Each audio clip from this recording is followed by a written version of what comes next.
News Lab Miang Tabir Kwai Puno Taran Okcheri.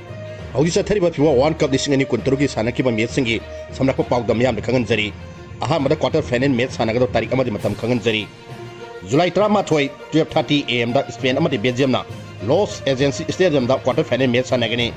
July Trama Toy, 2:30 AM. That Norway Amadi Iglena. Miami Stadium that Quarter Fan and Met Sanagani. July 12th, 6:30 AM. That Argentina Amadi Suzerena, Kansas City Stadium that Quarter Final Match Sanagani. Makata Rakota World Cup Keep Outdom. Gilead Ababe Amasung de Bilina, France Semi Final Yobungaman Cray. Nasi Ayupuma Makakai, Tarpadi Horga, Boston Stadium, the France Amsum Morokogi Matasata Riva, Piwa One Cup Asigi, Ahan Quarter Final Match Sanaba Hoki.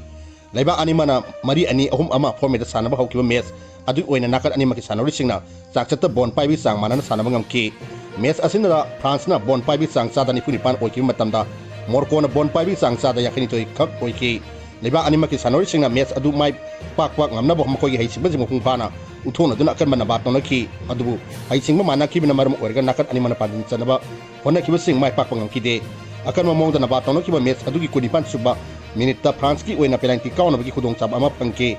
France ki captain Kylian Mbappe na penalty adu kauki adu Morocco ki goalkeeper na Mbappe na kauksala ki ba penalty adu phajaba mong da save to ngam ki bidagi France ki Panjin Sanba Yabi Kudong Saba Ariam the Taki Makata Nandeba Anima Sanori in a Panjin Sanaba Kana Honor Basu Han Hap Loy Fawada Panjin Amata Sanabang and Daki Anisuba Hap Sanakiba Adugi France ki Makadi Panjin Sanba Yabak counter attacking Saturn Sanaba Hoki Mes Adu Humpuchuba Minita France na Kongi Tuna counter ete ama Satar Kibuka Nodan Ahan Panjin Sanbangamki Panjin Adu Tim Adugi Captain Kylian Mbappe and San Kibani Madugi Matung Kan Canada Humputuruk Suba Minita France ki Osmane Deben Nina Makoy Tim Anisu Panjin Amduna Panjin Anisu no the Mountain Target Living Key Morkogi Makadi Makogi Makai the Sansin Kiba Panjin Sing Adu Hantopa Namaba Yamakan Honaki Adu Bon Pibi Sang name Kimaman or Panjin Hantomang Kide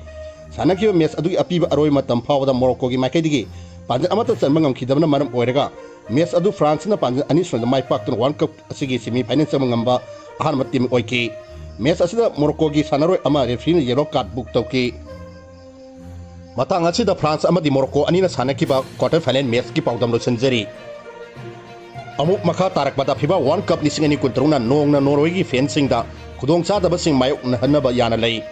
USA New Mexico amadi Canada yumbu orga hoji sathariba FIFA World Cup lising ani kuntruna Norway gi fencing na harauba phongdok tuna Viking hi honbagi mong da utkiba kaya aduna stadium manung khakta natana tongan ba debak singi puning singsen mangam krabasu hayeng England ga sanagadriba quarter final match asida nona maram orga fencing da Dong Sada Mayon Hanaba Yana Lady. How Kiba Kumzani Singam Samapam Mogdagani Pangi Matunda Norwena One Cup Amuhana qualified Obangam Kibago in a quarter final